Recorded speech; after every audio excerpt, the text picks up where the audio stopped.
reception in London, I'm sure, when President Trump and the First Lady get there. Robert Redford, 89 years old.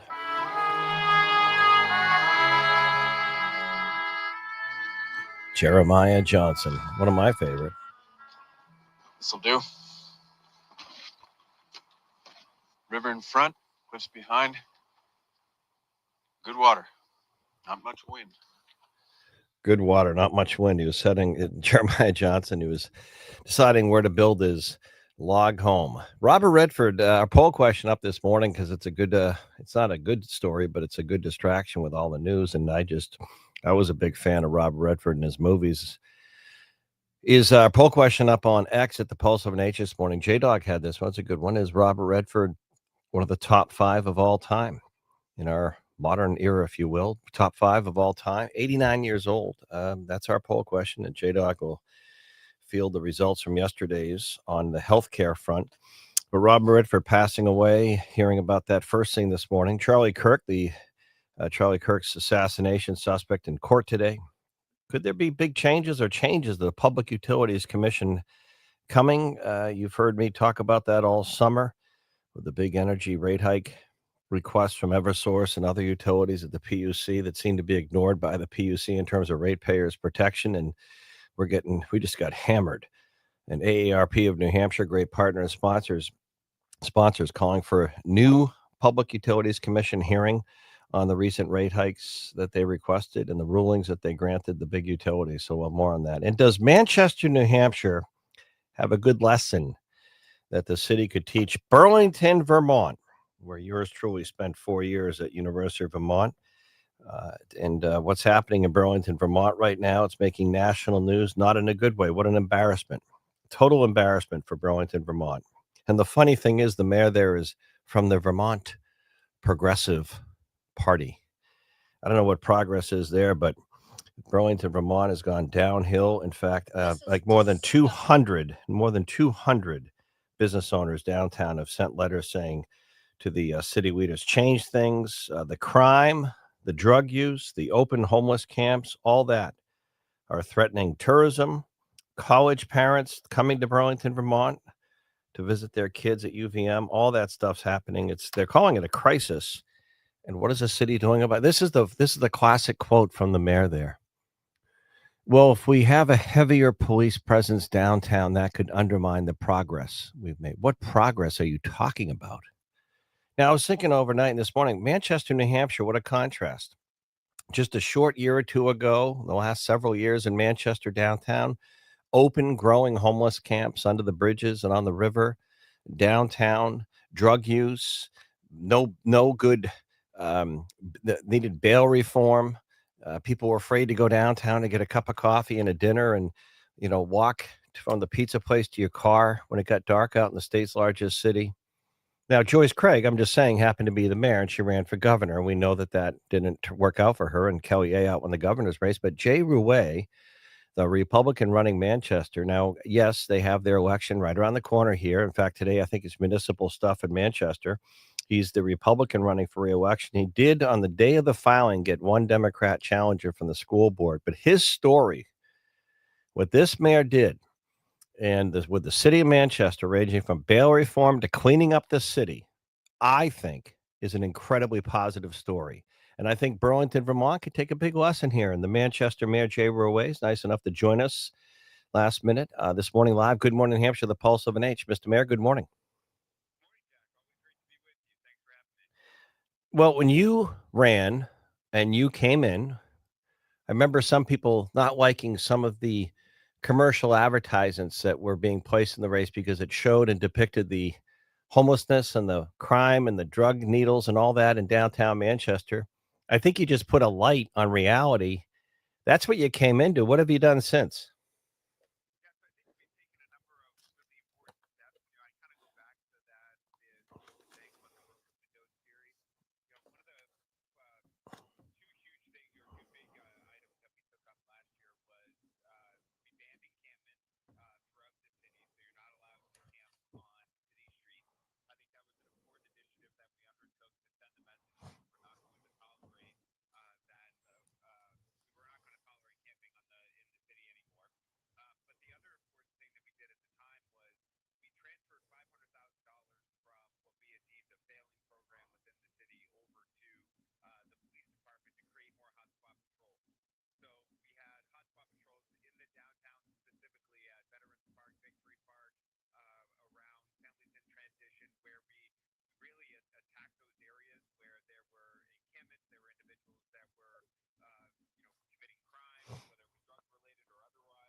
Right.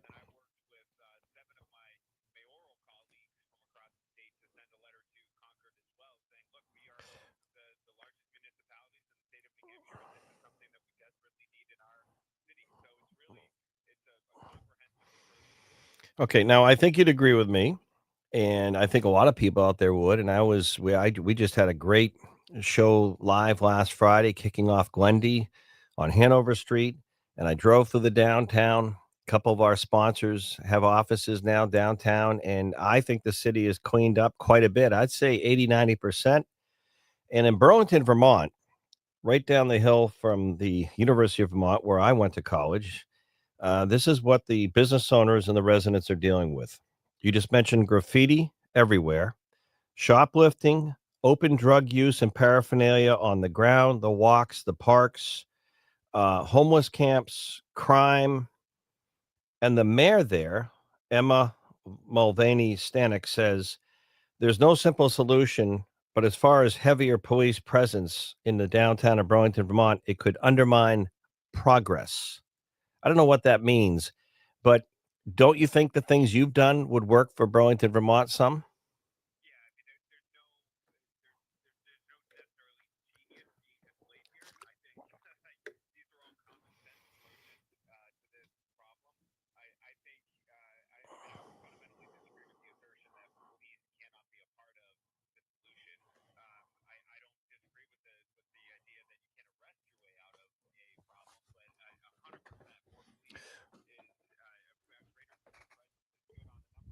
Right.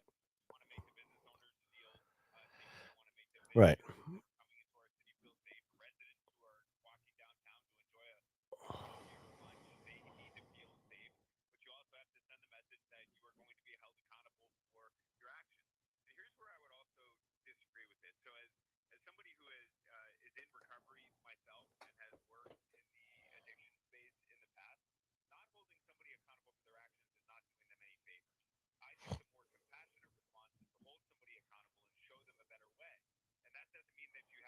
Right. Right. Mhm. Right. Now, I'm not gonna move back or move to Burlington, Vermont, but I had a lot of I enjoy fond memories of the beautiful city, and I've heard this for years. A nephew of mine lived there, and he said, "Uncle Jack, you don't wanna come up here to visit. Church Street is like a homeless camp. It's not even safe to go down and get a bagel in the morning on the weekends or something to eat, and we go over here instead." I'm like, "What? In Burlington, Vermont?"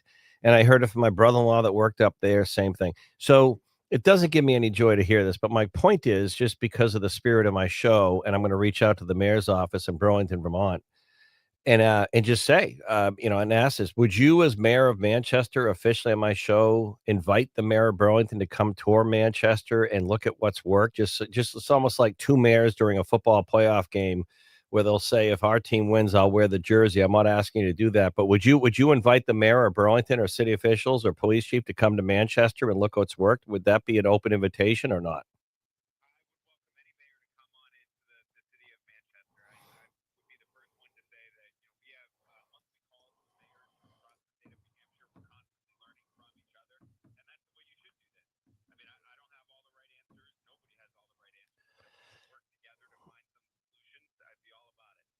Yeah. All right. Well, thank you very much. We appreciate it.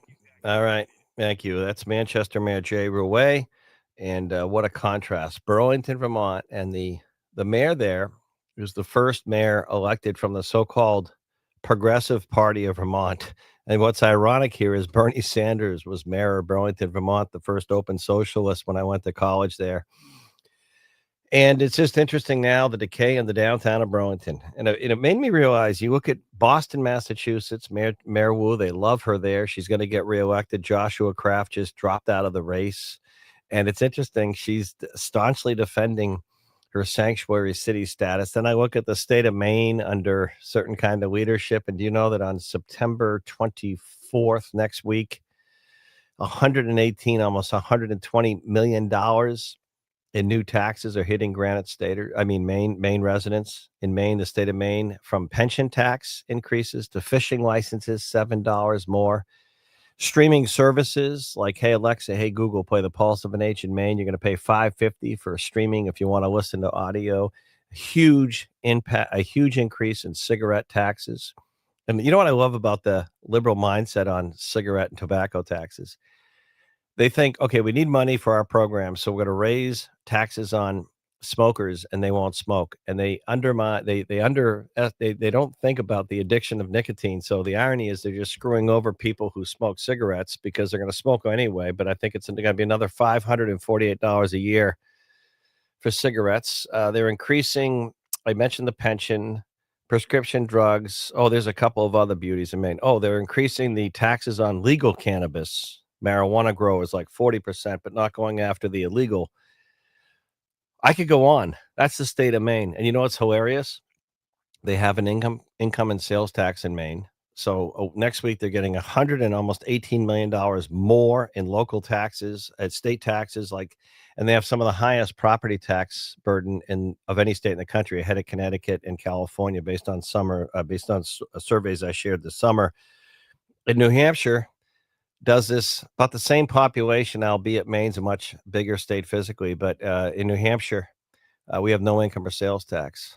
Isn't that amazing? We can survive and not have $118 million in new taxes starting next week in the state of New Hampshire. Isn't that absolutely amazing? We don't have $118 million in new taxes hitting us next week.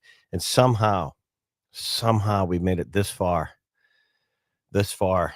It's amazing. We made it to September 16th in the year 2025 without, in current modern times, without an income or sales tax in the state of New Hampshire. Maine, Mass, where they spend $1 billion a year, housing, transporting undocumented immigrants in Massachusetts, hotel, housing, insurance, EBT cards, SNAP, transportation, $1 billion a year in Mass taxes, $1 billion. That includes some federal taxes that we spend, and even in Mass, and yet they spend just $3 million out of their budget in 2025 to end veteran homelessness in the state of Mass. What a sea around us. Some commentary, 603-228-2080. Hey, Alexa, hey, Google, play the Pulse of an Age. Come back more on Robert Redford and the question and results from our poll yesterday, brought to you by alpinegold.com.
Painted Jack Heath on the Hills of New Hampshire. All right, we have another beautiful start to our morning on this Tuesday. Hope you're having a good start on this Tuesday morning. Jack Heath, J-Dog on the boards, and I am remiss. I got a note from one of our executive counselor. He says his mother's a regular listener. So I know Bobby Stephen, and I forget, please don't yell at me, Mom. I forget your first name, but if I won't offend anyone this morning, I'm going to say good morning, New Hampshire, the Pulse of an Age, the mom of, I'm sure, a proud mom of the executive counselor, John Stephen. Good morning. Thanks for listening to the show. I remember when she used to drop off, or Bobby Stephen would drop off on her behalf, cookies or something she had made when I was doing my show in the early mornings of Manchester. So good morning.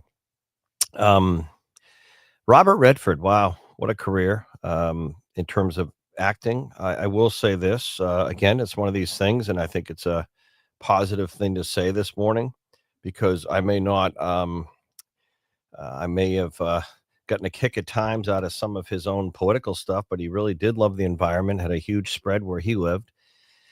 But I loved his acting, and I just thought he was a cool guy. But as a kid, I remember going to the theater and seeing Butch Cassidy and the Sundance Kid. Jeremiah Johnson were two of my favorite.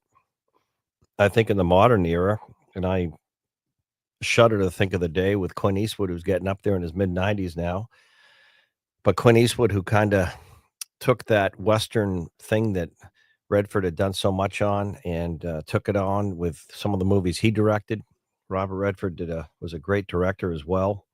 And Eastwood, of course, Pale Rider, or, some of the earlier Westerns he made, like, just so many of them. I just watched one the other night, and I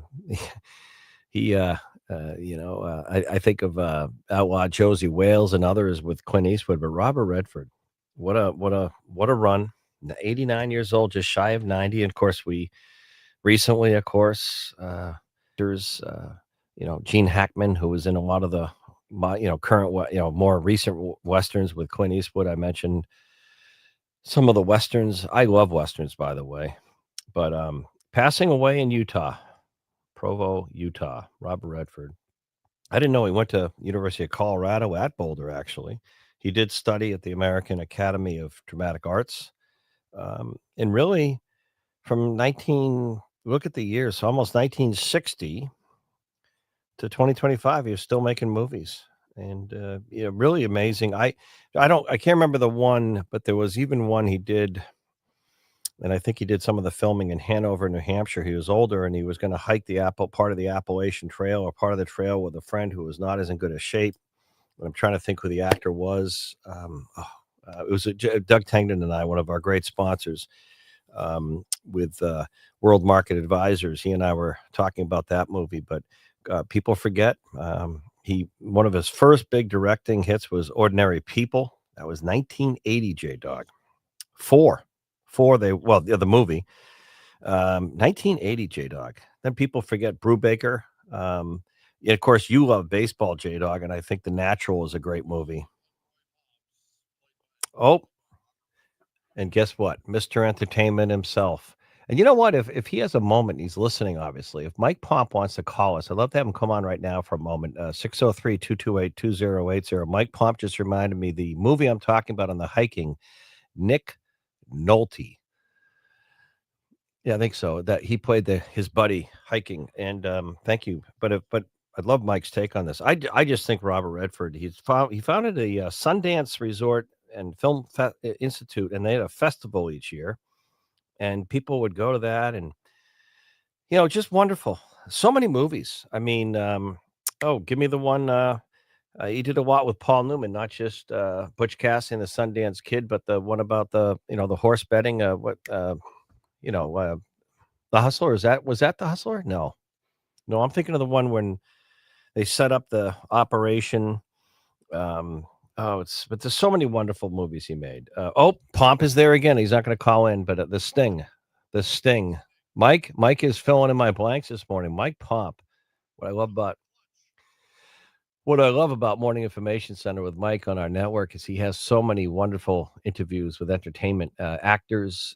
He just had just about a month ago. He's going to tell me again. As a great singer, he always has someone on an acting. Of course, he's an actor. He acts himself and local theater companies. But I just think Robert Redford was a wonderful, wonderful figure, I guess you'd call him. Iconic figure in Hollywood, certainly stood out. What I like also about him is he was a very private person. Is Pompey on? Okay. He was a very private person. But J-Dog, a story I heard, and I think this bears out as true, that if Redford was ever in a restaurant, have you heard this story, having dinner with his family, and he saw anyone sitting by themselves, not just on a holiday, but like in a restaurant, after a while, it just got to him, and he'd invite that person to come sit at their table because it bugged him to see someone eating alone. Yeah, that was a very nice thing he would do. Imagine that. Oh, Robert Redford, I'm sitting there. And of course, one of my favorite, and by Pomp, you ready for this one? He can't get me on this one. I'm going to get him. The one that I loved, probably if you said, what's one of your favorites? I mean, I can't with Redford. 3 Days of the Condor. Oh, he plays this like CIA analyst, and he's just an analyst in a New York City sort of CIA operation office that's, set up to be something else like a financial service office. And they do research. CIA, it's a lot of what they did and do. Oh, and it's a great movie, 3 Days ago. Mike Pop, just, your thoughts. You love entertainment. This is a big one, Robert Redford.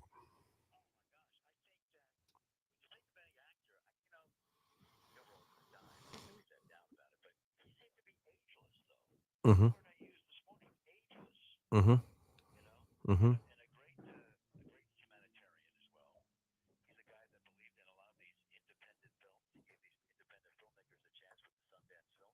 Mm-hmm.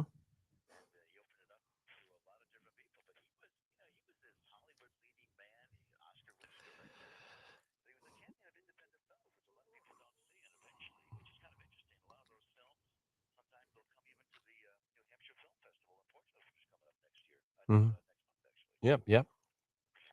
And don't you think it's pretty cool how he kept his private life pretty private?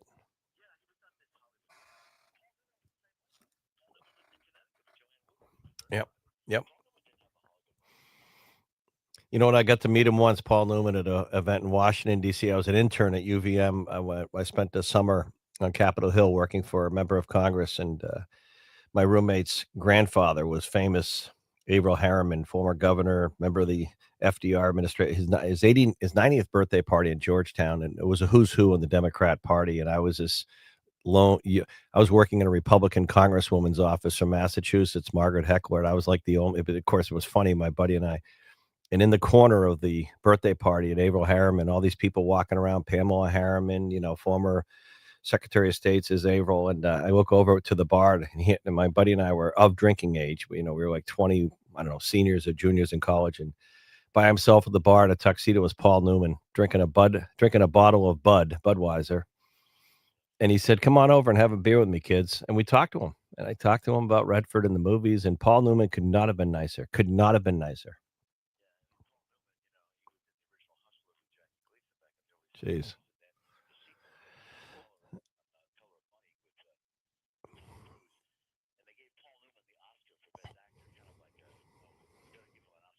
Yeah.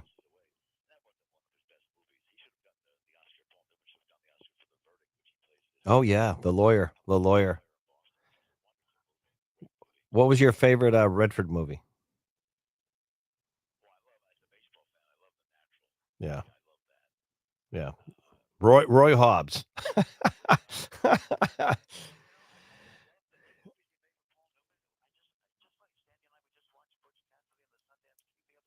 Yeah. I uh,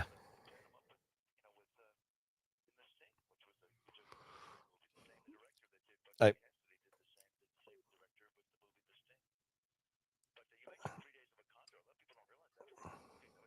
Oh, that was a good movie. And you know what? One thing about Butch Cassidy and Sundance Kid, I just love the beginning when they're playing cards, and that guy wants to he accuses Butch of cheating or Sundance, and of course he sits playing, and he goes, all he says is Butch goes, "Well, we better go," and the guy gets up and pulls his gun out or something, And Sundance goes, I just want him to apologize for calling me a cheater. And the guy wouldn't. And finally, he hears him, Butch call him Sundance. And the guy goes, you're the Sundance kid?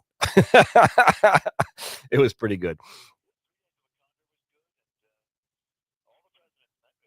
Oh, people forget that one. Oh, my goodness. There was so many. So many. So many. Oh, yeah. All right. Thank you, Mike. I love your interviews on entertainment. Thank you. All right. If John Decker's with us, we'll take a quick hit. Our White House correspondent. I don't want to make him wait for a break, but if he's not, we'll go to a break. And J-Dog, just let me know. And I think we're going to a break. Be right back.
Good morning, New Hampshire, live from the Outdoor Pride Studios.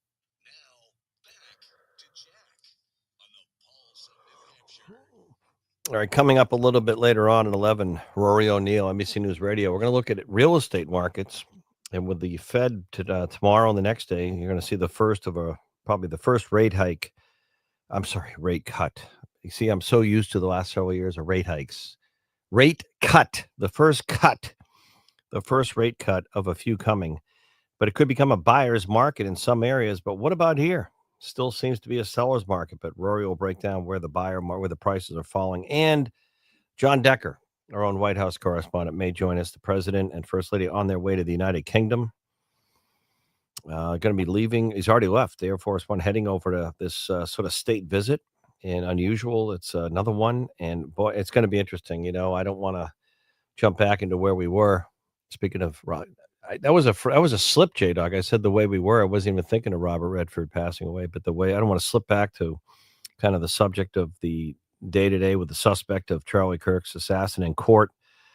But in Great Britain, people have missed this. There have been big protests over in Europe, Ireland, England on illegal immigration and some of the stuff that we've seen here and the borders. But over there, there's this big divide still, and it's going to be interesting to see the reaction of President Donald Trump, President Trump, and the First Lady in visiting, and the King and all that. They're going to big visit and talk about some trade stuff and energy stuff and a lot happening. But here at home, a couple stories. I mentioned the Public Utilities Commission earlier, and Governor Ayotte, one of our great partners and sponsors, AARP of New Hampshire, wants the Public Utility Commissions to open up the hearings again that they just had and kind of seem to ignore public input. In my humble opinion, they can say they listened to it, but they didn't seem to care in their actions. They granted everything. Unless someone wants to correct me, call me in right now. I always stand to be corrected. Like some people, I stand to be corrected. Unlike some, 603-228-2080. I don't know of one major request that Eversource and the utilities made that the PUC did not grant recently, including huge rate hikes for electricity users and payers. And it's like they ignored AARP and ratepayers were saying we're paying some of the highest per capita energy and electricity rates in the country. These bills are getting up to like $500-600 a month this summer with some air conditioning. We're getting hosed here in New Hampshire. And the Public Utilities Commission didn't seem to care. It granted everything the utilities asked for and other rulings on how they could do stuff. It was like, what do you work for them? What do you work for them? I mean, come on. Nothing's cheap. Healthcare cost, energy cost, unaffordable housing. I mean, come on. And when I asked Christina Fitzpatrick of AARP the other day on my show on their official request to reopen the public hearing, so more input. Have you heard anything from the PUC? And she said, no, we haven't heard anything about our request. And I go, and you're not going to. Governor Kelly Ayotte commented on my show weeks ago about this. She said she was going to make some changes at the PUC. She said that first, then to this show, by the way, weeks ago. And she is not going to renominate the chair and make some other changes. And, the Public Utilities Commission, it does involve the legislature to a point, or a big point. But I got to tell you, this one was weird. They could have easily denied half of those requests. Easily. What are the utilities going to leave? They're not going to provide electricity. They buy it too. Yeah, they would. They have the poles, the distribution, the supply. I mean, you can't even understand when you get a bill. When you get your utility bill, whether it's Unitil or Eversource or whoever it is, you can't even understand the bill. Try and read the bill and then call me on the show and break it down for me. There's so much stranded cost, deferred cost, distribution, supply, buy. It's intentionally convoluted. And as I age in place in life, everything that I can't understand that is so confusing, the reason is they don't want you to understand it. They just want you to pay it. It's like healthcare. You go in and get a procedure and you're getting bills for a year from people that weren't even involved in your surgery sometimes. And unless you are a good consumer, they don't tell you how much it's going to cost. You can't even understand what you're getting charged for. They don't want you to know. Unlike if you go to Auto Fair Honda or Auto Fair Ford, one of our great sponsors, and you want to buy a brand new vehicle or used, there's the price on the window. That's it. No surprises. But not in healthcare, not in electric energy care. By the way, speaking of sponsors, Delphi Healthcare, speaking of healthcare, you don't want the surprises. They've been talking about Andy Valis and his family talking about transparency. That's why they started Basque Imaging, Bass Surgical, Nick Valis and the team. You go in to get a rotator cuff surgery, they're going to tell you the price before, and it won't change much. They even give you a free T-shirt. You don't get screwed. No surprises. And you're not in a big hospital. That's the problem. Healthcare has been taken over by big hospitals and healthcare system all around us. Look at the purchase of Catholic Medical Center and all the nonprofit, big, huge, profitable healthcare systems, putting the primary care practice doctors out of business.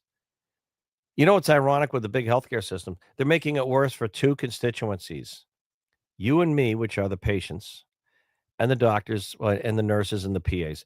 Anyone working in the healthcare field and the patients, they're making it less enjoyable and less pleasant.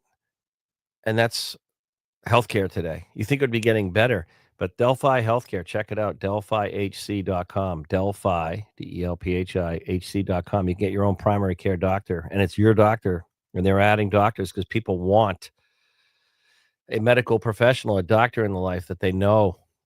And more importantly, the doctor knows them. So when you call or you go in and you're being seen, they'll and you can text your doctor or call back questions that day. Good luck when you leave the big healthcare system and you're seeing your doctor. You call back, you press 1 for English, 2 for this. You're on hold. You're listening to music, and someone about the next day when your throat is sore calls you back. Oh, I'm sorry, you called. You saw so and so. Who's your doctor again? Can you please give me the last 4 of your social? What's your birth date again? And all these things. You're like, do you even know who I am?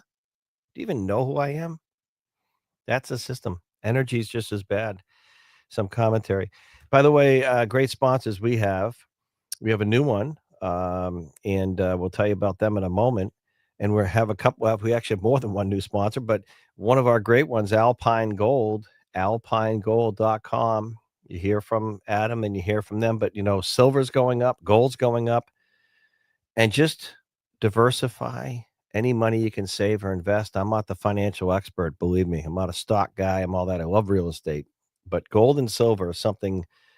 Speaking of some of the great movies, William Devane's been doing those ads for years. But you know what? You buy gold and silver, and you go to alpinegold.com. You can buy or join their precious metal group. If you want to join, that's a good one too. Easy to do. I could do it. I did it real easy, which says something.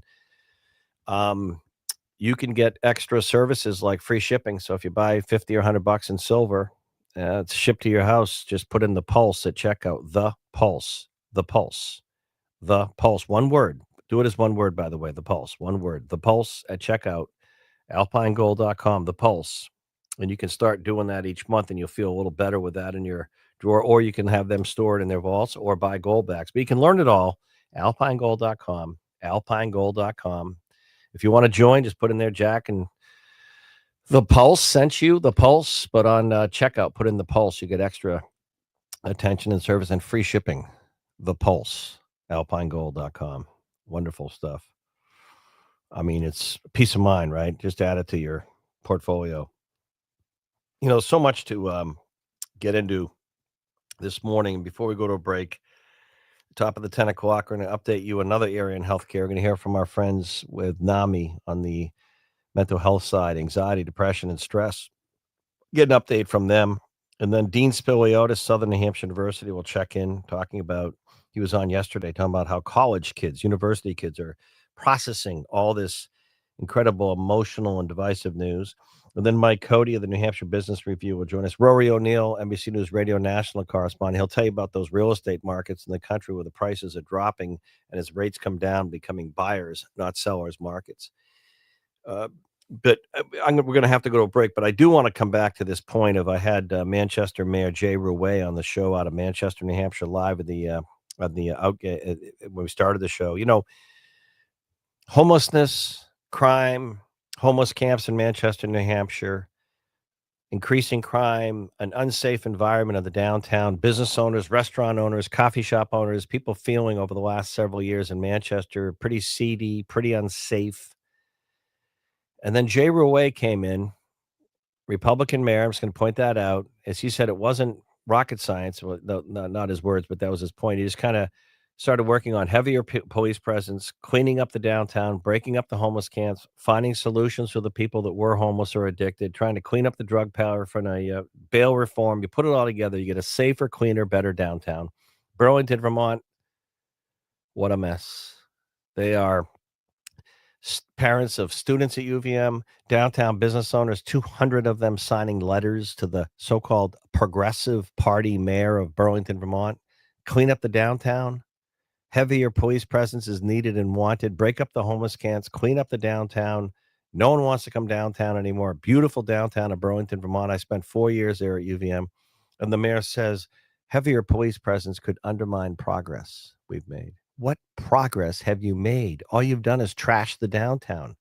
How Undermine progress? You call that progress? Commentary. Well, actually not. 603-228-2080 or Hey Alexa, Google, play the Pulse of an H. Back in a moment.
7 WTPL. You know, and welcome back. I guess there's some power issues in Henniker on Pat's Peak, so we're aware of that in one of our many stations. But streaming worldwide, hey Alexa, hey Google, play the Pulse of an H. Extra stations up into Maine now, 98.7 FM HD2. If you're interested in that, in Lakes region, of course, 107.3 FM, 1490 AM, and 98.3 FM HD2. You know, come back to the poll question results brought to you by Alpine Gold in a second, J Dog. But I was thinking since the news this morning of Robert Redford and all the movies, this is how you can tell how outstanding someone was in their craft. And Mike Pomp joined us earlier, J Dog. And of course, it's probably more my generation than yours. It's only been a little bit. I'm thinking of movies that I even forgot he was in. That's how good he was. I mean, I can't think. I mean, someone out there probably can, but tell me one not really good Robert Redford movie. I mean, I can't even think of the one now, J Dog, but he loved horses in real life. He passed away out in Utah. But there was one where he worked on a ranch and how'd you know I was going there? And the mom comes there and brings her, was it her daughter who one of their horses in Connecticut got loose and there was a fatal car accident and brought her there for healing. And even that movie, I mean, he just was probably in pure acting skills. Like I think of Meryl Streep, she's just a great actor, great actress. But I think of Jack Nicholson as kind of that act.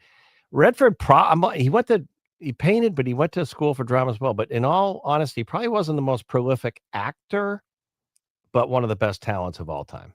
And that's our poll question right up on X at the Pulse MH. What is he? Is he one of the top 5 of all time? I mean, I'd have to say yes. I think of the movies, And our question from yesterday I had to do on the healthcare side, and J-Dog said we had big participation.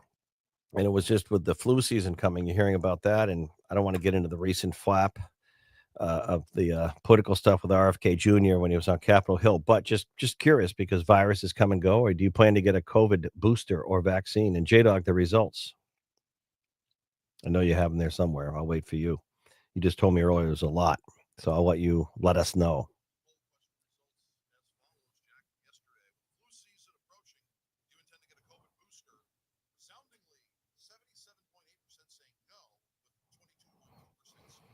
Yeah. And you've heard me in the past. I'm not getting involved in what I think you should do. You should actually talk to your doctor, do what you think you should do. I know one thing, despite all the crap of that period, for me, it just is a big stress thing to remember. It's the first time in my life I started looking at, okay, what am I doing that works? What can I do to kind of boost my own immune system? What can I do to be a little healthier? And I think that's always a good thing to do no matter when. Coming up, we're going to have much more, some of the news talk of the day. We had Manchester Mayor Jay Rouet talking about what he's done to clean up homelessness and a lot of problems in downtown Manchester. Contrast that to Burlington, Vermont, where yours truly spent 4 wonderful years at UVM. And look at the crap hole the downtown has become. Oh, my goodness, a story making national news. That's what you want to be known for. 200 business owners shutting the doors or want to leave Burlington because of the downtown crime and homelessness, and they tell the city leaders to do something about it. I love what the mayor there said. Of course, when I went there, flashback, the mayor was Bernie Sanders.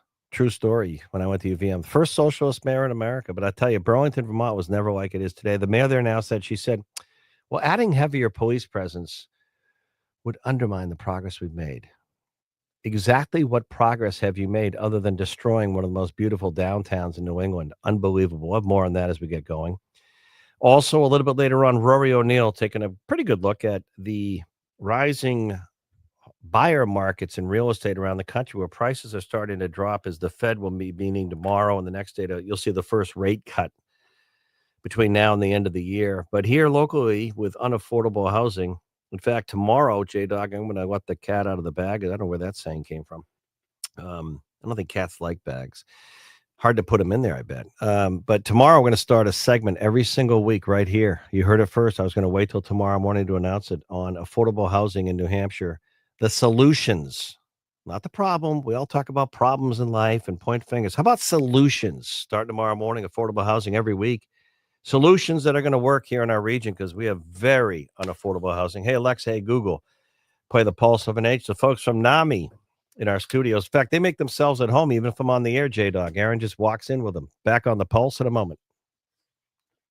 Oh, hey, Jack, how you doing?